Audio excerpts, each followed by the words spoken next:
Welcome back, gearheads. In the 1960s Australia, some cars looked like Grandpa's grocery getter, but under the hood, total sleepers. One of these could smoke a V8 at the lights and still had a baby seat in the back. These are the 8 unknown Australian sleeper cars of the 1960s. Number 8, Morris Major Elite Series 2, 1962 to 1964. A car built for quiet suburban errands, yet somehow had enough guts to chase down bigger sixes on a weekend run. It looked like it belonged outside a pharmacy or waiting at a school pickup line. But underneath that modest skin, this little Aussie-Brit hybrid had more bite than anyone expected. By the early 1960s, most Australians would glance at the Morris Major Elite and see a commuter's car. Polite, conservative, predictable. You'd expect it to pull into the church car park or school gates, not pull past a Falcon on the highway. But hiding beneath that gently sloped bonnet was a little surprise: a 1.6-liter BMC B-Series engine, stretched to 1,622 cubic centimeters. Now, 64 horsepower and 86 pound-feet of torque won't raise any eyebrows in 2025. But consider this. The Major weighed only 920 kilograms. That meant a punchy power-to-weight ratio, capable of sending this humble sedan from 0 to 60 miles per hour in around 13 seconds. That may not sound blistering today, but back then, in a compact sedan, that was real pace. And it didn't stop there. The Major Elite Series 2 came with front disc brakes, an unusual bonus for a car of this size and price. That gave it braking confidence its competitors couldn't match. On twisting rural roads or city corners, it could hang close to heavier 6-cylinder rivals.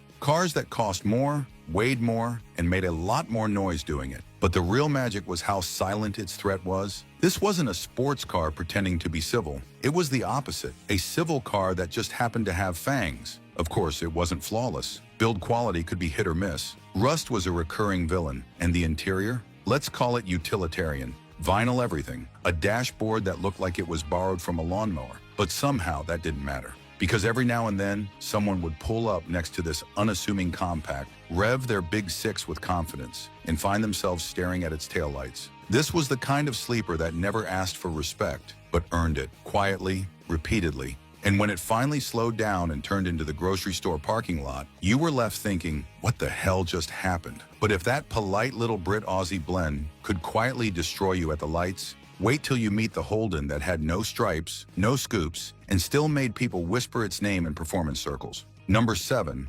Holden EH Special 179, 1963 to 1965. Now this was the classic case of don't judge a book by its cover. Clean, squared off, almost anonymous. The Holden EH Special 179 didn't scream for attention. It didn't have racing stripes, flashy wheels, or a loud exhaust. What it had was a secret weapon. When it launched in 1963, Holden's EH series was meant to move Australia. Mums, tradies, dogs, camping gear, lawn chairs. It was the suburban chariot of choice. But under that broad bonnet, Holden quietly slipped in its newest toy, the 179 cubic inch 2.9 liter red motor.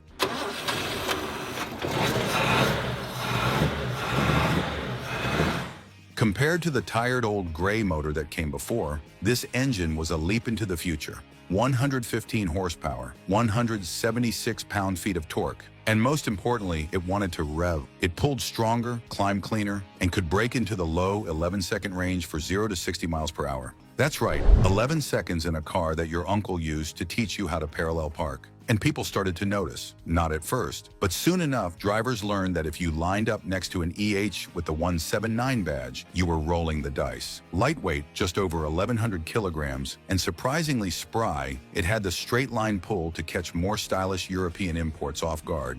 And if you happened to be rolling with a tuned version, with twin carbs, maybe a more aggressive cam, it wasn't just a sleeper anymore. It was a weapon. In fact, this motor became a legend in tuning circles. Street racers and backyard mechanics loved how easy it was to wake up. You didn't need deep pockets, just know-how and a little attitude. Suddenly, EHs were out-dragging cars that cost twice as much and looking entirely ordinary while doing it. But even legends have weaknesses. The drum brakes struggled if you leaned in too hard. The steering felt like it belonged on a boat.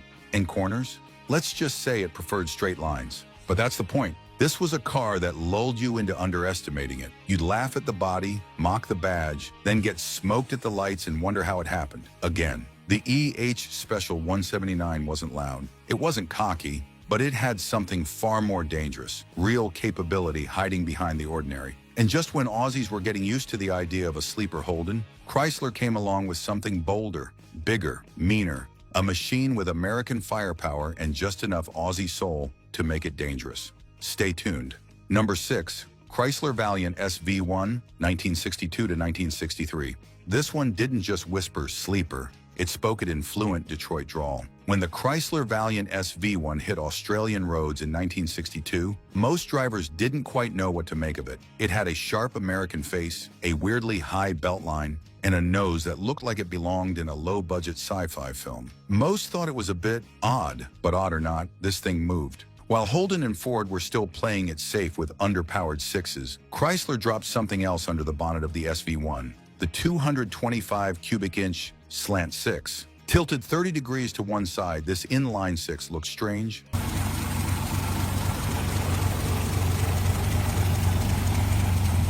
sounded strange, but made 145 horsepower and 215 pound-feet of torque right out of the box. Let that sink in. 145 horses in a car from 1962. This wasn't just a quick family sedan, this was a bruiser in disguise. That meant the SV1 could run a sub-11 second 0 to 60 miles per hour at stock weight. In an era where most rivals were still crawling to 60 in 14 or 15 seconds, the Valiant was already 2 postcodes ahead. But the power was just one part of the puzzle. What made this car truly dangerous was how normal it looked doing it. The SV1 had no fake vents, no racing stripes, no wheel flares, just steel hubcaps and a, what year is that? Grill. It was the kind of car your grandfather might drive to the hardware store, until he dropped the hammer, and then it was too late. The secret weapon? Torque. That slanted 6 delivered waves of it from idle, making the SV1 feel faster than its numbers even suggested.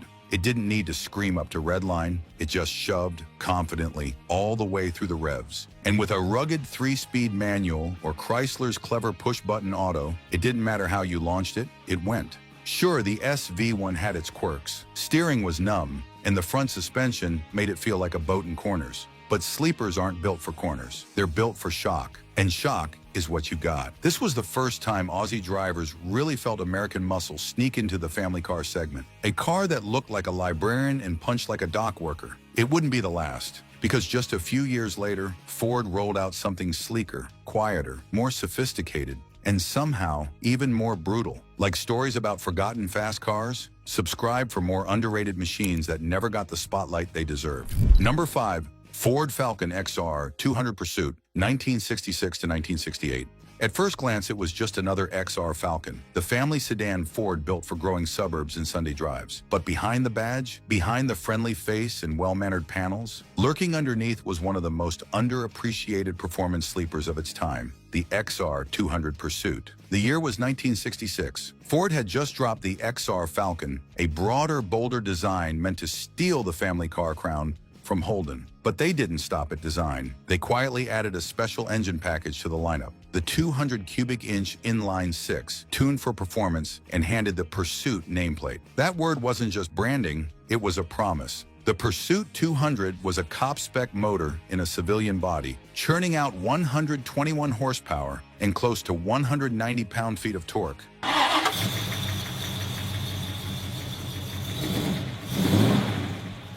That might not sound wild today, but matched with a curb weight of just over